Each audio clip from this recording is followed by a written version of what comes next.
In a world that worships speed, noise, and distraction, those who know how to think slowly, act precisely, and move unseen control everything. But what if I told you that the same rules that crowned princes and toppled empires in the 1500s still decide who wins today? This is not self-help fluff. These are the cold, ruthless laws that Niccolo Machiavelli himself would use to outsmart every politician, CEO, and social manipulator walking the earth right now. Today, I will reveal his 21 rules of power. And once you learn them, you will see the hidden game that everyone else is blind to. The crowd believes life is fair. They think good deeds earn rewards, and honesty is the highest virtue. I will not insult you with such illusions. Power belongs to those who understand people, not as saints, but as flawed, hungry, and afraid creatures. In my time, I advised princes to rule not with kindness, but with calculation. And if I walked among you today, in this age of glass screens and digital thrones, my strategies would be sharper, swifter, and far more dangerous. Tonight, I will share them, not so you can play fair, but so you can play to win. The game has not changed, only the board. Listen closely, because this truth will never be whispered in the halls of the powerless. The rules of domination have not altered in centuries. What has shifted is only the scenery, the tools, and the costumes of the players. You imagine the world today is too sophisticated for the games of the past, that politics, business, and even personal relationships are somehow governed by new codes. You are wrong. The human heart beats with the same rhythm it did in the courts of Renaissance Italy, in the marble palaces of Rome, in the war councils of kings. When I walk the streets of Florence, I observe the same fragile egos, the same hungers for validation, the same petty rivalries that you encounter now in your offices, in your governments, and even on your glowing screens. Do not let the glare of technology blind you. It has not made men wiser. It has only given them new weapons with which to display their vanity, and new arenas in which to battle for supremacy. 500 years ago, a prince's power might be measured in armies, fortresses, and gold. Today, it is measured in influence, networks, and control of attention. But the mechanism by which power is won, unchanged, then as now, the path to dominance lies in understanding one unshakable principle. Men are driven not by truth, but by perception. The one who shapes perception shapes reality. In my time, a rumor whispered in the ear of the right courtier could topple a noble house. Today, a single post, a calculated image, or a fabricated outrage can ruin a reputation built over decades. The channel has evolved. The tactic is eternal. The board is digital, but the game pieces are the same. Fear, ambition, greed, and pride. If you master these, you master the board. You must see the world not as it pretends to be, but as it is. The faces may smile, the voices may flatter, but beneath every courtesy lies calculation. In the Renaissance, a courtier would bow deeply before the duke, speaking with velvet words, even as he plotted to poison him. Today, a rival will congratulate you on your success with a polished email or a public comment, even as they craft a strategy to dismantle your standing behind closed doors. This is why you must study human nature as your first discipline. Only then will you understand that the same strategies which secured the Medici throne could secure your dominance in a corporate empire, a political party, or a global movement. And do not believe that the modern man has evolved beyond manipulation. If anything, he has become easier to control. The speed of information has made people more reactive, less thoughtful. They mistake motion for action, noise for truth. In my time, a ruler needed weeks or months to craft a deception that could ripple through a city. Today, an image with the right caption can travel across the world in seconds, bypassing reason and planting itself directly into the hearts of the masses.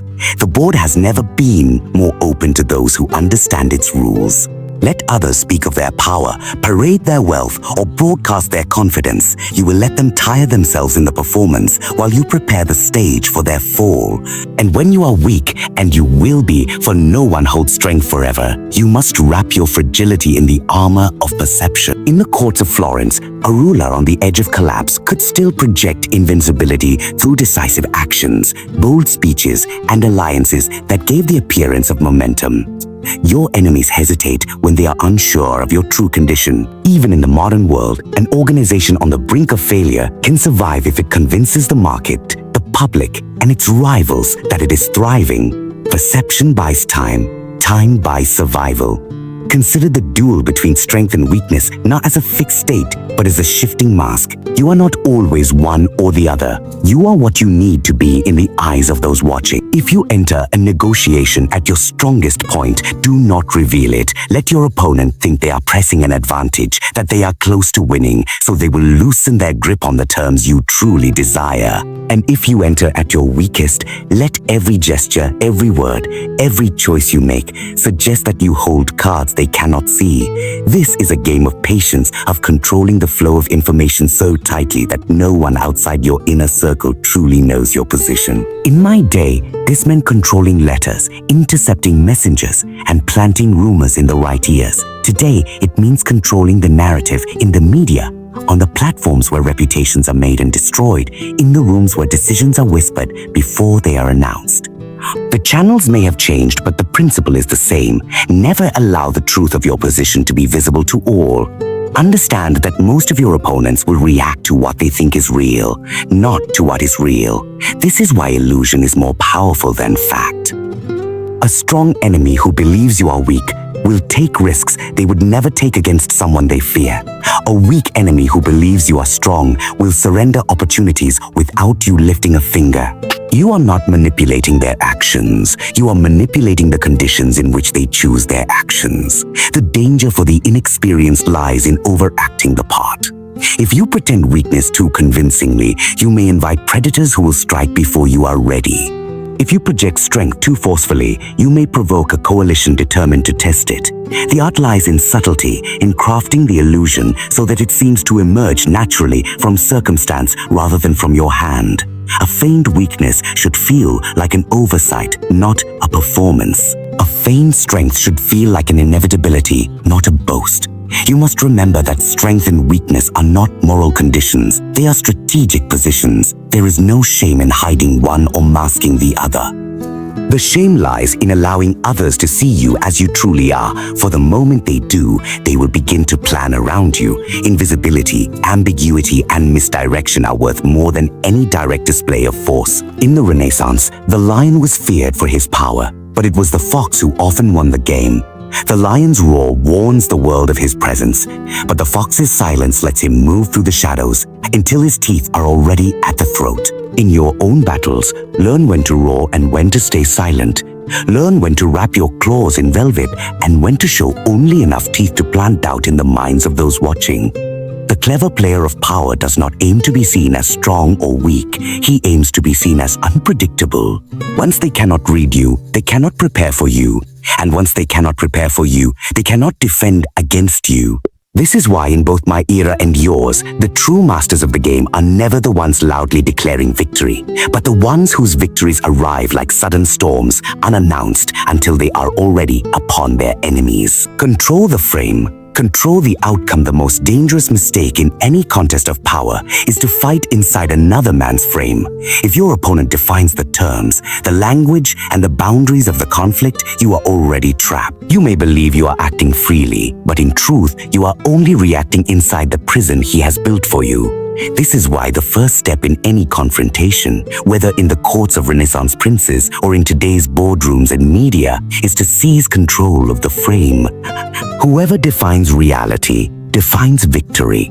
In Florence, I often watched disputes that were lost before they even began. A man accused of treachery would rush to prove his innocence, not realizing that in doing so, he accepted the accuser's frame, that he was already suspect. Every word he spoke, every witness he brought forward, only reinforced the premise that the question of his loyalty was valid. The one who answers the wrong question, who accepts the wrong premise, has surrendered before he speaks. To control the frame, you must first recognize when someone is attempting to hand you theirs. But if he forces the battle into his own terrain, where every hill and river favors his movement, the enemy must fight at a disadvantage. The frame is the terrain of conversation, perception, and decision-making. To choose it is to choose the ground on which victory or defeat will be decided. In war, the general who strikes before the enemy's supply lines are stretched has wasted an advantage. In politics, the speaker who reveals his plans before the climate is ready only gives his rivals time to dismantle them. In the end, the game of power is not won by those who shout the loudest, move the fastest, or fight the hardest. It is won by those who see further, think deeper, and act with deliberate precision.